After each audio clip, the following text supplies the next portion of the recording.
YCP శ్రేణులు చాలా hyper యాక్టివ్గా రప్ప రప్ప అనేది వాళ్ళ పార్టీ నినాదంగా తీసుకుని పెద్ద ఎత్తున భయభ్రాంతులకు గురి చేయటం.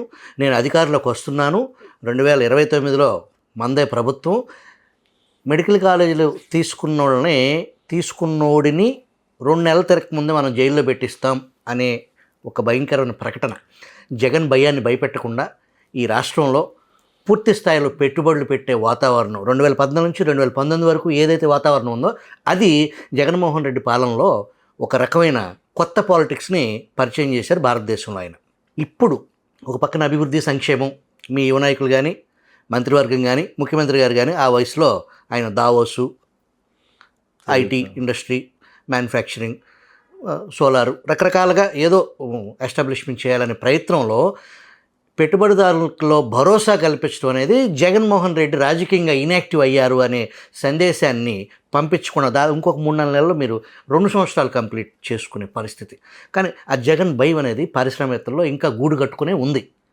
దాన్ని పారదోలకుండా మంచి ప్రభుత్వం మాది అనే నినాదంతో వెళ్తే ఆ కాన్ఫిడెన్స్ లెవెల్స్ని పారిశ్రామికవేత్తలు కల్పించకపోవటం అనేది ఒక లోపంగా ప్రజలు తెలుగుదేశం పార్టీ శ్రేణుల్లో కూడా ఆ ఆలోచన ఉంది. అది కొంతవరకు నిజం కాదంటారు.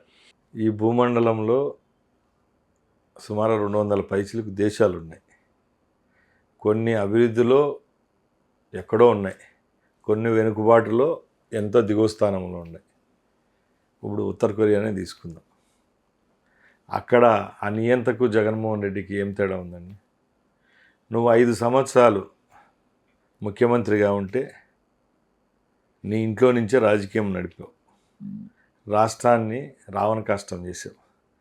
ఈరోజు చెప్పుతో కొట్టినట్టు 11 సీట్లు ఇచ్చి ప్రతిపక్ష హోదా కూడా లేకుండా ప్రజలు చేస్తే నువ్వు ఎవరికైతే ఎక్కువ భయపడతావో, ఎవరు చూస్తే నీకు భయం వేస్తుందో రాష్ట్ర ప్రజలకు అందరికీ తెలుసు. ఈ అభివృద్ధి రాష్ట్రంలో జరిగితే మళ్ళా నాకు పుట్టగత్తలు ఉండవు అని చెప్పి ఆ రోజు నువ్వు ముఖ్యమంత్రిగా ఉండి రాష్ట్ర ప్రజలకు చెడ్డ చేసావు. ఈరోజు ప్రతిపక్ష నాయకుడిగా హోదా లేకపోయినా కూడా మెడికల్ కాలేజీలకు సంబంధించి టెండర్లకు వస్తే కూడా వాళ్ళని టెండర్లో పార్టిసిపేట్ చేయకుండా బెదిరిస్తున్నావు అంటే ఇక్కడే నీ నైజం బయటపడతా ఉంది. ఎందుకంటే నీకు శక్తి ఉంటే భారతదేశంలో అత్యున్నత వ్యవస్థ సుప్రీంకోర్టు ఉంది. సుప్రీంకోర్టుకు పోయి పోరాడండి, మేము చేసే పీపీపీ విధానం తప్పని పోరాడండి. దాన్ని ప్రజలు హర్షిస్తారు. కానీ లేనిది ఎక్కడ? అదే నేను చెప్తున్నాను. మీ పథకాలు ఆరోగ్యశ్రీలో కానీ నిన్న మొన్న వీడియో చూశానండి. వాళ్ళ ఫాదర్ జిఎంఆర్ ఎయిర్పోర్ట్ దాంట్లో నీట్గా మాట్లాడారు పీపీపీ విధానం గురించి. ఆ రోజు జిఎంఆర్ ఎయిర్పోర్ట్ అనుకోండి, శ్రీ సిటీ అనుకోండి, ఇలాంటివన్నీ పీపీపీ విధానంలోనే తీసుకొస్తానని చెప్పి ఆ రోజు వాళ్ళ తండ్రి గారు కూడా మాట్లాడడం. ఇప్పుడు కాదు, 16 సంవత్సరాల ముందు, 15-16 సంవత్సరాల ముందు ఈ పీపీపీ విధానం గురించి వాళ్ళ తండ్రి క్లియర్గా చెప్పారు. ఇప్పుడు పిల్లని అడిగినా చెప్తాడండి, ఇక్కడి నుంచి తిరుపతికి గతుకుల రోడ్లో పోతే టైర్లు బయలుపోతాయి, ఇక్కడి నుంచి డీజిల్ ఖర్చు ఎక్కువ అవుతుంది, బండ్లు డ్యామేజ్ అవుతాయి, ఒళ్ళు డ్యామేజ్ అవుతుంది. అదే 250 రూపాయలు టోల్గేట్ కట్టిపోతే రోడ్డు ఎలాగుంటుంది, దీన్ని ప్రభుత్వం శక్తి అంతా ప్రభుత్వం ప్రైవేట్ కంపెనీలతో అనుసంధానం చేసుకొని ఈ విధానాలు తీసుకొని వస్తాయి. ప్రపంచమంతా ఈరోజు పీపీపీ కొత్త సిస్టమ్స్ వచ్చాయి, దానిలలో పోతుంది, బ్యాంకుల సపోర్ట్ ఉంది. ఇలాంటి చేసుకొని పోవాలని నూతన ఒరవడిలో ప్రపంచం పోతా ఉంటే ఈ దుర్మార్గుడు ఏదో చేయాలి, ప్రజలను మభ్యపెట్టాలనే మార్గంలో మాట్లాడుతున్నాడు తప్పక ఈ విధానాలు కేవలం ఆంధ్ర రాష్ట్రంలోనే చంద్రబాబు నాయుడు గారు తెచ్చినట్టు కాదండి. యావత్ ప్రపంచం, Singapore, Dubai, Japan, south Korea ఇట్లా పెద్ద దేశాల్లో ఇప్పటికే 20-30 సంవత్సరాలుగా చేస్తున్న కార్యక్రమాన్ని ఈరోజు మన రాష్ట్రంలో జరుగుతూ ఉంటే అక్కడ జరిగిన అభివృద్ధి ఇక్కడ వస్తుందని నువ్వు భయపడుతున్నావు తప్పక ఏదో కొత్తగా మేమైతే ఈ రాష్ట్రంలో చేయడం లేదు.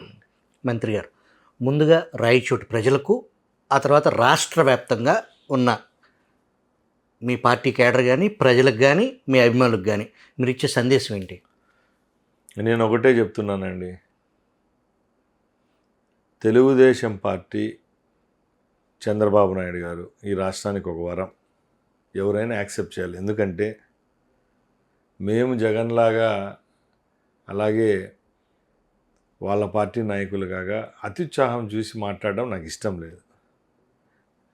చంద్రబాబు నాయుడు గారు ముఖ్యమంత్రి అయిన ఆ రోజు నుంచి ఈ రోజు వరకు జరిగిన పరిణామాలు చూడండి మీరు.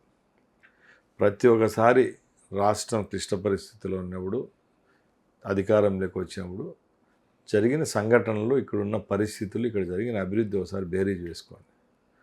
పూర్తిగా 5 సంవత్సరాలు చిన్న భిన్నమైన రాష్ట్రాన్ని ఇప్పుడిప్పుడే గాడిలో పెట్టే పనిలో మా ప్రభుత్వం ఉంది.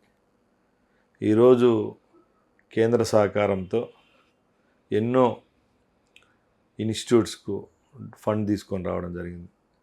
పోలవరం, అలాగే వైజాగ్ స్టీల్స్ అనుకోండి, రేపు సెంట్రల్ గవర్నమెంట్ ఎయిడ్తో వచ్చే ప్రాజెక్ట్స్ ఎన్నో ఉంటాయి. రైల్వే లైన్ల కాడ నుంచి నేషనల్ హైవేస్, ఇట్లాంటివన్నీ ఒక విజన్లో పోయే వ్యక్తి ఎవరు ఉన్నారంటే చంద్రబాబు నాయుడు గారు.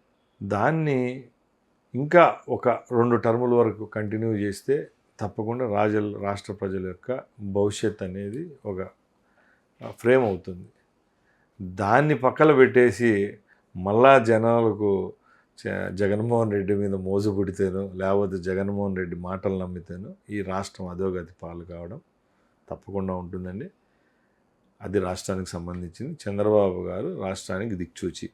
తప్పకుండా చంద్రబాబు నాయుడు గారు, లోకేష్ బాబు గారి నాయకత్వంలో పెట్టుబడులు వస్తున్నాయి. ఇవి ఒక పక్కలైతే సుస్థిరమైన పరిపాలన ఇవ్వగలిగేది కేవలం చంద్రబాబు నాయుడు గారు, నరేంద్ర మోడీ గారు అని చెప్పి ప్రజలు నమ్మారు. ఇక రెండవది నా నియోజకవర్గ విషయానికి వస్తే 4 పర్యాయాలు అక్కడి నుంచి శ్రీకాంత్ రెడ్డి శాసనసభ్యుడిగా ఎన్నికయ్యాడు. ఆ టికెట్ నుంచి నేను 2024లో ఎమ్మెల్యే కావడం, మంత్రి కావడం. నేను ఈరోజు కూడా ఒక మంత్రిగా ఉంటే ఏ విధమైన అభివృద్ధి చేయగలుగుతాను, మంత్రిగా ఉంటే ఏ విధంగా మా ప్రజలకు మంచి చేయగలుగుతాను, శక్తి వంచన లేకుండా పనిచేస్తున్నా. రేపు 3.5 సంవత్సరంలో కూడా రెట్టింపైన ఉత్సాహంతో ముందుకెళ్తాను. ఇప్పుడు జరిగిన సంఘటన ఏదైతే జిల్లా హెడ్ క్వార్టర్ యొక్క ట్రాన్స్ఫర్ జరిగిందో దానికి వ్యక్తిగతంగా నేను కూడా ఆ ప్రాంతం నుంచి ఉన్నవాడినే కాబట్టి దాన్ని కూడా నాకు కలిసివేసింది. ముఖ్యంగా ఏదో విధమైన అభివృద్ధి జిల్లా కేంద్రంగా ఉంటే రాయచోటి పట్టణాన్ని చేసుకోవచ్చో దాన్ని మించి అభివృద్ధికి సంబంధించిన ఇన్స్టిట్యూట్స్ తీసుకొని వచ్చేదానికి కూడా గౌరవ ముఖ్యమంత్రి గారు హామీ ఇవ్వడం జరిగింది. దానిలో భాగంగానే medical college, food processing unit అయితే ఏదైతే ఉందో అది, ఏపీఐసికి సంబంధించిన ఎస్సీజెడ్ ఒకటి ఉంది ఆల్రెడీ, దాంట్లో కొన్ని ఇన్స్టిట్యూట్స్ తీసుకొని వచ్చేదానికి. అలాగే ముఖ్యంగా ఉన్న 175 నియోజకవర్గాల్లో చాలా వెనుకబడిన నియోజకవర్గం. గత పాలకులు పట్టించుకొని రాయచోటి 6 మండలాలకు సంబంధించి నీటి విషయంలో ఈ 18 నెలల్లోనే ముందడుగు వేయడం జరిగింది. 400 కోట్ల రూపాయలతో జల్ జీవన్ మిషన్ కింద ఇప్పుడు పనులు మొదలుపెట్టాం. ఆ స్కీమ్ సక్సెస్ అయితే ఈ 1.5 ఇయర్లోనే ఇంటింటికి కుళాయి పథకం మేము దిగ్విజయంగా అందిస్తున్నాం. అలాగే రెండవది శ్రీనివాసపురం రిజర్వాయర్ ఏదైతే ఉందో దానికి నీళ్లు తీసుకొని వచ్చేదానికి 400 కోట్ల రూపాయలతో ప్రణాళికలు సిద్ధం చేసాం. అది కూడా రేపు నెలలో టెండర్లకు వచ్చే పరిస్థితుంది. అది క్లియర్ అయితే 25,000 ఎకరాల ఆయకట్టు ఇచ్చేదానికి ఉంటుంది. ఇవే కాకుండా తప్పకుండా ప్రజలు నా మీద నమ్మకంతో నన్ను గెలిపించారు కాబట్టి అభివృద్ధిలో వాళ్ళను కూడా భాగస్వామ్యులు చేసి తప్పకుండా రాయచోటి నియోజకవర్గాన్ని మంచి మోడల్ నియోజకవర్గంగా చేస్తానని చెప్పి మీ ద్వారా మా ప్రజలను కోరుకుంటున్నాను.